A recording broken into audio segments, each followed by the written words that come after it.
Meu nome é Sandro Soares, trabalho com informática, sou analista de sistemas. Eu tenho 31 anos. Meu nome é Carlos Roberto Ferreira, sou servidor público já há 28 anos. Meu nome é Leonardo, sou advogado. Eu tenho 33 anos, eu sou surdo. Ir e vir, conseguir um emprego, trabalhar, caminhos que fazem parte do cotidiano de todos nós, mas que ficam mais difíceis para quem tem algum tipo de deficiência. Ao longo do caminho na faculdade, até o 4º período a gente decide, até o 5º período na verdade, e eu acabei optando por jornalismo. Eu migrei para jornalismo e desde o 4º, 5º período eu iniciei a busca por estágio. Depois dali eu procurei mais alguma inserção no mercado de trabalho, enfim, e nunca consegui retorno positivo nenhum. Até cheguei a passar algumas entrevistas, mas esbarrava em alguma outra coisa. Enfim, fato é que eu nunca consegui de maneira formal entrar no mercado de trabalho. Igor é cego e, assim como ele, cerca de 20 milhões de brasileiros possuem algum tipo de deficiência física ou sensorial.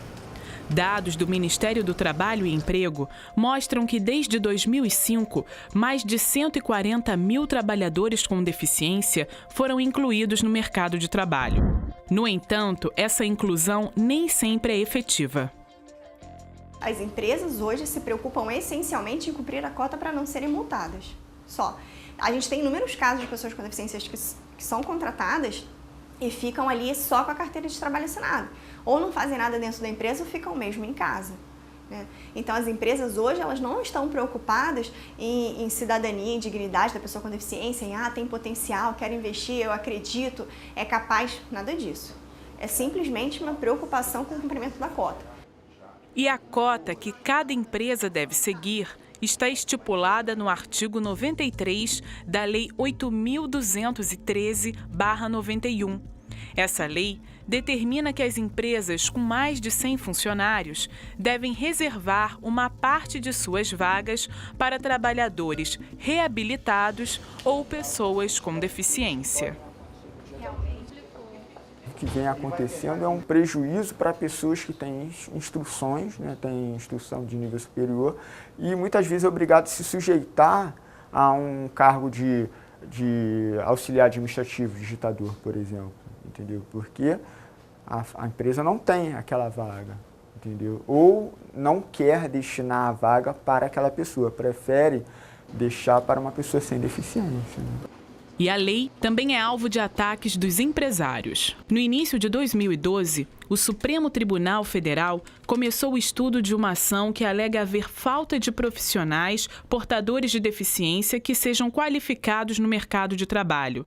No entanto, a maioria dos cargos destinados a essas pessoas exige uma baixa qualificação profissional. A lei de cotas ela poderia estar incluindo alguma coisa em relação à folha salarial da empresa, de forma que você não opte somente por colocar a pessoa com deficiência no cargo mais baixo, no salário mais baixo da empresa. O analista de sistemas, Sandro Soares, aponta outras falhas na inserção de pessoas com deficiência no mercado de trabalho. O mercado de trabalho das pessoas com deficiência é extremamente restrito, né? A gente tem muitas dificuldades desde a formação profissional mesmo, porque na realidade a gente não tem muitos formadores capacitados a atender a gente de forma adequada. Então a gente tem problema desde a formação até a própria adaptação dentro do ambiente laboral. A formação escolar e profissional é mais um obstáculo a ser vencido. Desde 2008, o projeto Escola Acessível do Governo Federal implementa ações de acessibilidade em escolas de todo o país. No entanto, pouco mais de 2% das instituições públicas de ensino no Brasil foram contempladas com o programa. Tanto as escolas privadas quanto as escolas públicas, elas não estão preparadas para receberem as pessoas com deficiência, tanto sob o aspecto físico, arquitetônico, quanto pelo próprio aspecto humano. Os próprios profissionais não sabem como lidar com a deficiência, sem contar a falta de disponibilização dos materiais adequados. Acaba que a gente tem uma carência desses 3 aspectos, tanto da acessibilidade física quanto na questão da comunicação e a disponibilização do próprio material. E quando a capacitação não é mais um obstáculo, o caminho para a chegada ao trabalho, muitas vezes, se torna um problema. Eu acho que hoje, no Brasil, a locomoção, transporte público e acessibilidade nas vias públicas. Por 2 vezes eu chamei a polícia.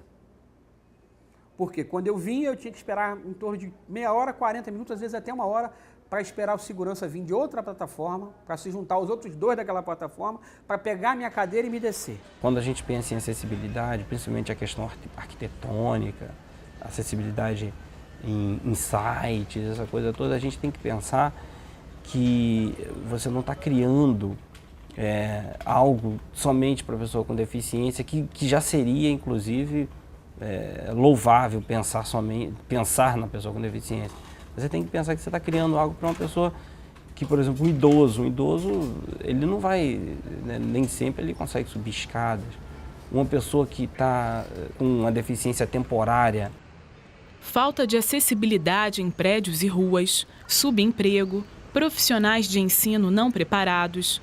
Todas essas dificuldades enfrentadas pelos trabalhadores com deficiência têm uma origem: o preconceito.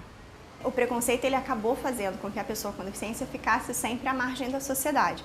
Aí com isso a gente teve uma gama de empresas enorme que foi construída sem que a questão da pessoa com deficiência fosse observada. A gente conhece casos, a gente sabe de casos que são ruins, a gente sabe que nem todo mundo tem a mesma condição de lidar com esse tipo de coisa. Eu tenho um amigo, por exemplo, que abandonou o emprego que tinha justamente porque ele se sentia completamente abandonado dentro da empresa.